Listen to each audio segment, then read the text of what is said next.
How many unusual museums are there in the million-plus city Shymkent? What jewelry did women wear centuries ago? What is interesting about the main South Kazakhstan Museum of Local Lore? Looking at what exposition, blood runs cold in your veins. We will find answers to all these questions by making a trip to the museums of Shymkent in the new episode of Welcome to Kazakhstan Project. В каждом городе есть свой краеведческий музей. Each city has a local history museum, but Shymkent is not just a city, but the largest agglomeration in the south of Kazakhstan. There are plenty of museums to boast of. In this episode, we will describe only a few of them. For more impressions, you will have to come here yourself. This is Welcome to Kazakhstan Project. My name is Zakirjan Mamlutov. Let's broaden our horizons.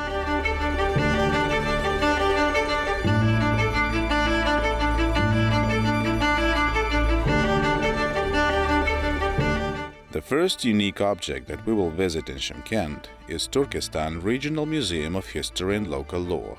Founded in 1920, it moved to a modern building in 2014. At the moment, the territory of the museum is almost 2,500 square meters, including 1,000 squares of the exhibition area. In the museum's funds, there are many exhibits of material and spiritual culture, which tell about the diverse nature and rich history of South Kazakhstan.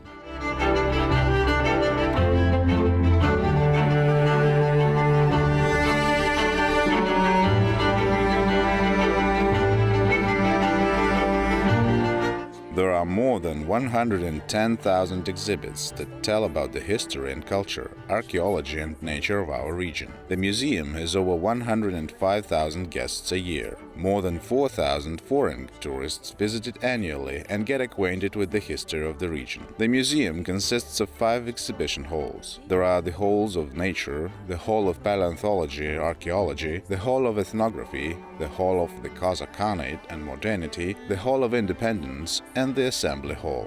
Most foreign tourists are attracted by the sword of Kenesare Kasamule, the last Khan of the Qazaq Khanate. This museum keeps the original copy of the weapon. In addition, foreign guests can admire jewelry, metal products found during archaeological excavations, Oturar coins, national clothes of the Kazakh people, and exhibits related to the horse riding culture.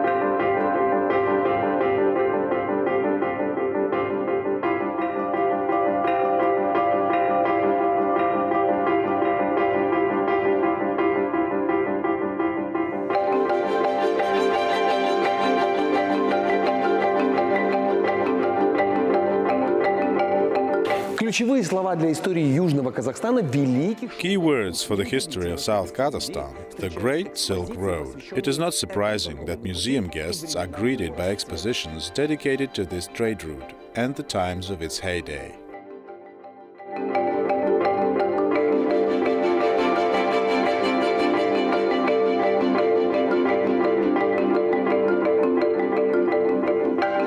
Many exhibits were found in the vicinity of the Otrar district. They belong to the era of the Karakhanids. Dirhams, silver coins, and other metallic money are presented. Here you can also look at candles, the remains of hearths, and cone-shaped jugs. They were used for perfumes and other fragrant liquids.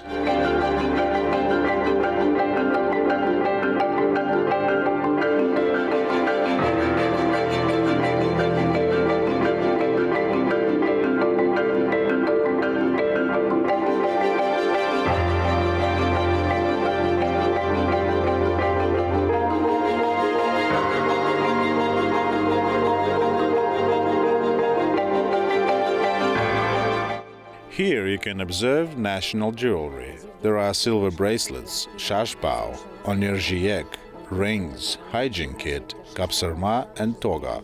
For example, the onirjiek necklace was worn by women in labor and nursing mothers. There was a belief that onirjiek cleanses milk from germs and the breast from the evil eye. And the shashbao was worn by young girls so that their hair grew faster, and they believed that it protected against lice. The weight of the shashbao sometimes reached 3 kilograms. Thus, when wearing, the girl involuntarily kept her head straight because the spine was straight and the posture was slender. In front of the elders and men, girls wearing shashbao were walking very slowly so that the hair accessory would not ring loudly. If the shashbao rang and attracted the attention of the elders and men, the girl was considered frivolous, ill-mannered. The Kazakhs' rings were very voluminous. There are rings that cover 2 and sometimes even 4 fingers. Such rings were given by the mother of the bride to her mother-in-law so that she would help her, teach her about the house and bring her up. And the hygiene kit consisted of tools for cleaning nails, ears and teeth. Kapsarma and toga are some of the most unusual adornments. With the kapsarma, women buttoned their clothes, and toga is a thick man's belt. It was believed that the larger the toga was, the richer and more famous the man was considered. There are also kusmurun rings. These rings were worn by unmarried maidens. During wars, girls gave such rings to their beloved.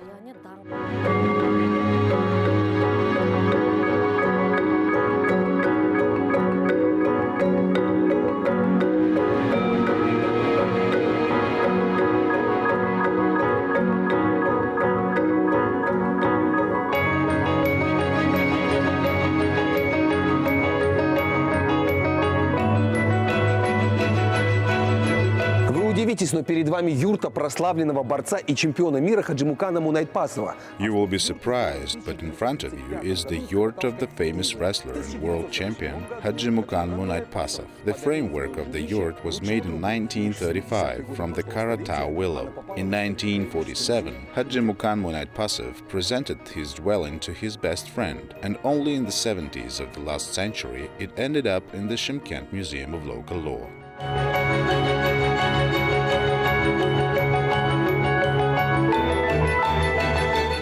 Келушілердің назарын аударып тұрған, бұл өздеріңізге көрініп тұрған 19 ғасырдың аяғында. This is a gorgeous dress with embroidery, camisole, and a headdress with feathers. This outfit was worn by maidens at the end of the 19th century. A hat with feathers was worn by the engaged girls. That is, if a girl had such a headdress on her head, then the girl was considered engaged. The skirt was worn by women in labor. It is decorated with embroidered patterns and floral designs. And these are bishpet and pants. It is a very light and comfortable form of clothing made from goat skin. It is also decorated with various ornaments. Such clothes were worn by a single guy only. If a man wore such clothes at weddings and feasts, it meant that he was not married yet. Енді бұндай киімдерді біздің үйленбеген бойдағы жігіттеріміз ғана киген, той думандарда осындай киім киген жігіттерді көрсе, яғни үйленбеген басы бос бойдағы жігіт екен киімнің өзі аңғартып мәлімет беріп тұрған.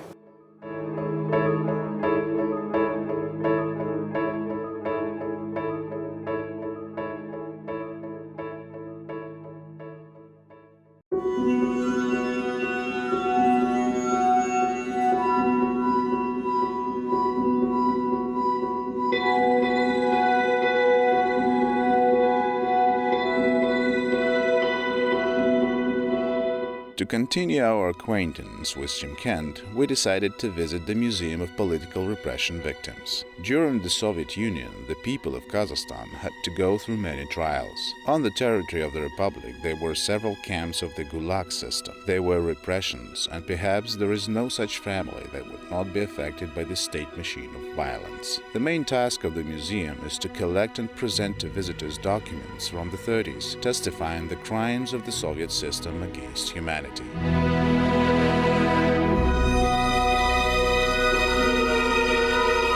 Our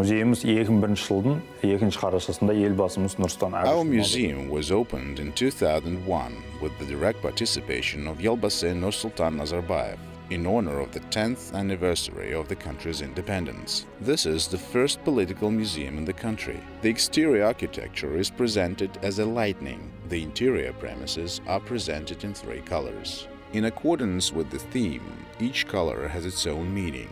The black color symbolizes the tragedies of the Kazakh people. The gray color is the color of the uniforms of the NKVD officers under Stalin. The red color symbolizes blood. There are two halls in the museum. The first one is an exhibition hall. It describes the tragedies of the Kazakh people. These are the repressions of the Alash leaders, starvation, Sozak and Aday uprisings, the camps of Alger and Karlag, the deportation of nations, and the December events. The second hall is a hall of veneration of political repression victims.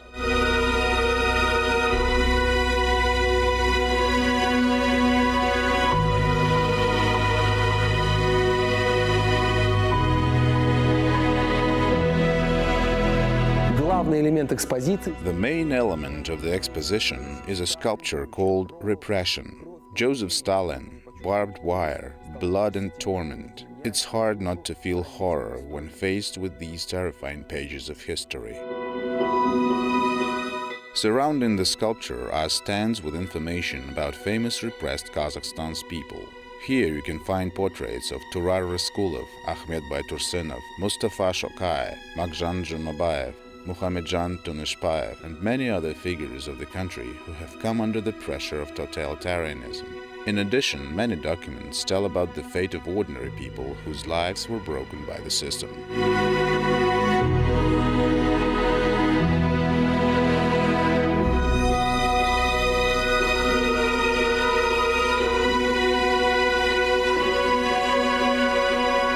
годы прошлого столетия. In the 30s of the last century, more than 2,500 people were shot in South Kazakhstan. Their names and surnames are on these slabs. In this room, you come up with the desire to be silent and think about the eternal.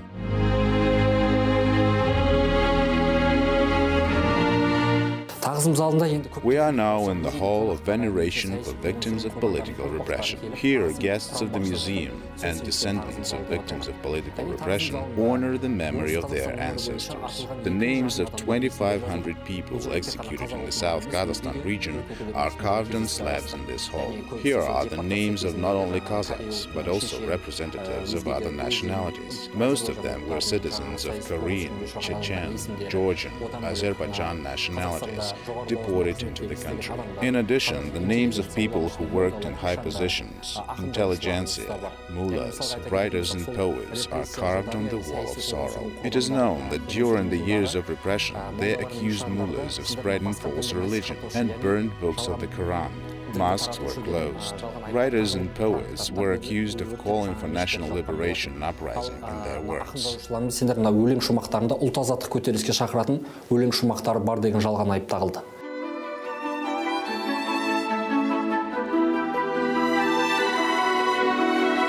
Lisya Balka, or Tolkala Sai, is a place known for the fact that in 1937-1938, local residents were shot here, convicted of political offenses. There are 16,000 surnames in total.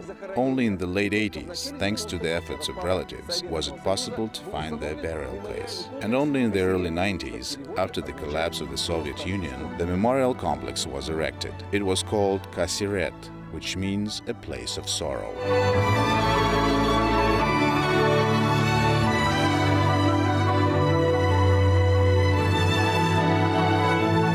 Museum or memorial complexes are not always a place of entertainment. Often they are designed to remind us of past crimes that should never happen again.